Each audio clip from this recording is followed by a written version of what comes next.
Honestly, we feel like we're again at a risk of a potential war, and we don't want it. We have been disconnected from the world too many times to count beforehand, and we don't want it to happen again. Our futures are at stake. We are just normal students. We want a normal life. We don't want to be defined by the conflicts. We don't want to be defined by how we stood in these tough times. We want to be known by our capabilities, by our potentials, by our dreams. We want to be doctors. We are not. You want to be a doctor? No, doctors, scientists, engineers, lawyers, everything.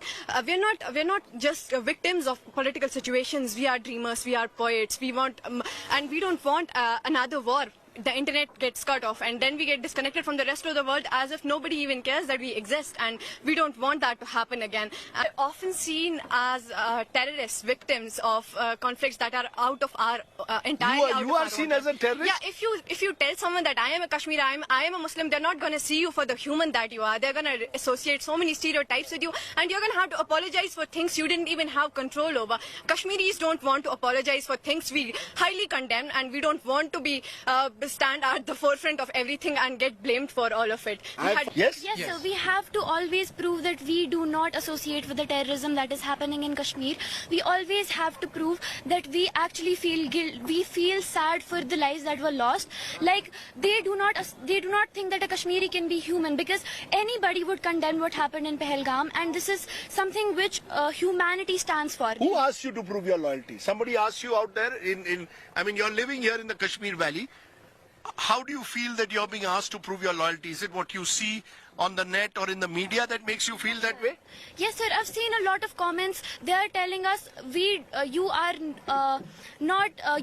actually with the terrorist itself. Where do you see these comments? On Instagram, Yes, on sir. Facebook? On Instagram, there are X posts going around, and they are with your ideology that we have seen a lot of comments on X itself saying that Kashmir should be treated as Palestine, and it is something that we highly condemn. Like, you are actually, like, where do we draw the line? What is the difference between the terrorists who killed in Pahalgam and those people who think that we should be treated as Palestinians? Right. Yes, young man. Your lives. Yeah, I feel like social media has become an integral part. It is a digital world. We have siblings outside of Kashmir right now, and they are scared for their lives. My brother, he is scared to leave his room in Delhi. We don't want that happening to them. Not when he did not have anything to do with it. He's just a normal human being with dreams to become an engineer. I don't want him to suffer the consequences of something he had nothing to do with. Okay, this is a young man who picked up my book recently, so he's one of my favorite guys. You picked up my election book. Your name is Moazim, and you're a law student here at Srinagar University. How do you just heard these comments? You've also studied in Delhi. You were at Jamia. Do you feel that in any way targeted after every terror attack? Sir, I believe what's critical to understand is that Kashmiris, this recent gruesome terror attack in Pahalgam, cutting across political, social, economic, religious lines, every Kashmiri condemned it. Every Kashmiri. What about is doing such attacks wants India to get dismantled because whatever the terror attack happened here, it's not those only 26 lives, innocent lives which suffered, but also the whole Kashmir. We stand with the people of our country. We are so humble, we are so generous. We don't see them as tourists, we see them as our own family members. Is the fear that if that your economic and social you get economically and socially dislocated every time this happens? The economy goes down, your future, you want to do, your dreams are all shattered every time something like this happens. Definitely. Is there that anger also? Yeah, enough is enough. There. It's always there. Every time something happens across India, across anywhere, it's any part of India, I would say, it's always the minority, especially the Muslims, who are at stake. For example, in Kashmir, what happened, even though all the I would say that every Kashmiri is afraid to speak because it is how they have been programmed since birth. I mean, I as a kid,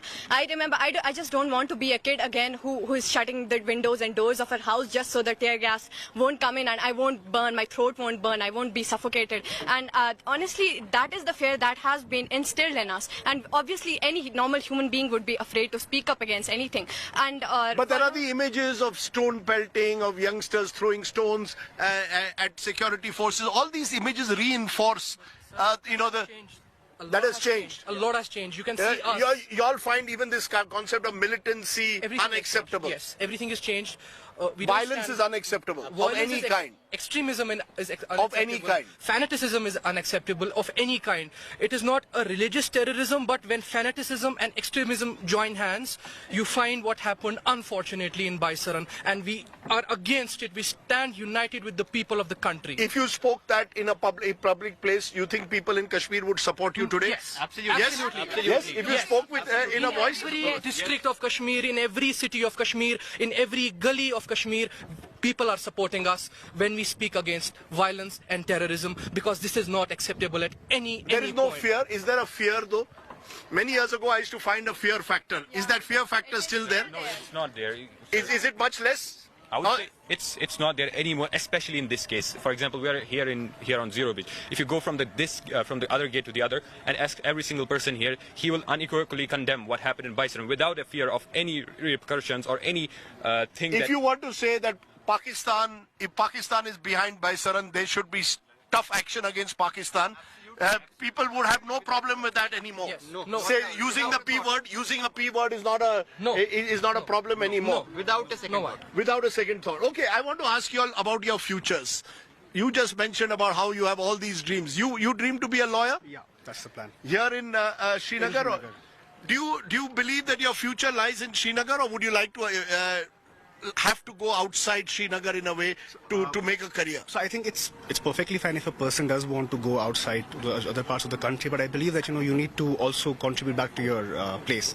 So I would stick to it. And you think the way to do that is to have complete peace, right? Because everybody tells me normalcy. What is definition of normalcy for a Kashmiri? normal. Yes. Normalcy would be the foundation of your entire being peace. Normalcy won't be forcing resilience on you. Resilience should be a choice. We shouldn't be forced to be resilient ever since we were born. It is. You should be fear. Your mind should be without fear, right? Fearless. As Tagore said, that's your Exactly. definition of Exactly. normalcy. We don't- Is your mind without fear in Kashmir? Are you feeling? Not really. Not really, you're Because, not- if you, for example, I plan on applying abroad, and if I have to, you always have to tell your story. And if you ask every single Kashmiri student out here to tell their story, they're gonna include that the limitations have not allowed them to be who they actually wanted to be. They have not been given opportunities that the rest of the globe gets. They have not realized their full So potential. you're trapped And I think between. that is very sad. But That is you're very trapped sad. between terrorism on one side and a overwhelming security presence on the other, right? Which sometimes prevents you from expressing yourself with the freedom that you might want. What are you planning to do? I am planning to do my MBA from outside and going for a corporate life, and then suddenly obviously contribute to the growth of my state, that is Kashmir. But overall, yes, I am planning. And you're hopeful that you will get all the opportunities in India, right? Absolutely, if You don't feel that, will I be discriminated against today? You are hopeful. I am hopeful, but I am not certain. I am hopeful, but I am not certain. What do you want to do? I want to become a doctor. Very good. My son is a doctor. Are you good at biology or not? Yes, sir. So will you do it here, or you will have to leave Kashmir to get a degree? I'm hoping to do it here only, sir. Yeah, what about you? What do you want to do? I want to become an IS officer and serve our country. Wow, what do you want to do? I want to be a businesswoman. You want to be a businesswoman. What business do you want to start? A clothing brand. Clothing brand, not bad. What do you want to do? I want to be an engineer. You want to be an engineer. Wow. You? I will be moving out to complete my BB, and hopefully I'll become a journalist like you. You really want to become a journalist? Okay. Why not? I want to become a sustainability diplomat at least, or a sustainability engineer. I'm very, very close to the Valley of Kashmir. It aches my heart when I see pollution and different climate change happening here in Kashmir. That's right. You got to make the Dal Lake cleaner, among Yes, other things. definitely. You want to be a lawyer? What? Criminal lawyer? Civil lawyer? Constitutional lawyer? I'll try to be. I'll try to do all sides of law. Okay, you want to do all sorts of law. He might make the most money out of us as a result. What do you want to do? A businessman, Okay, you? a lawyer, You want to be a lawyer? pharmacist. Pharmacist. Wow, lots of professional options, lots of dreams. So all you're asking for is give us the freedom to realize our dreams, right? And when you say that, you're also standing up to terror and violence of all kinds. Unacceptable, not in my name, right? Those who spoke out in Baisaran did not speak in the name of Muslims or Kashmiris or Indians. They had no religion. They were inhumane. Their I do religion not- was terror. Yes. Terrorism has no religion. You're convinced about that. Yes. Even those who speak in the name of Islam are not true Muslims. A good Muslim or even a remotely good Muslim or even a good human wouldn't even think twice before condemning it. There are 1.4 billion Muslims, Muslim countries out there. They are living in peace. Islam is not the religion of terrorism. Islam does not teach us terrorism. Islam teaches us love, peace and harmony, and we stand. We don't need more innocent blood to be spilled just to avenge some innocent blood that was spilled. It was a huge loss, terrible loss, but we are only causing more conflict by saying that war is the option. It is never an option. You don't want war, right? Nobody wants war.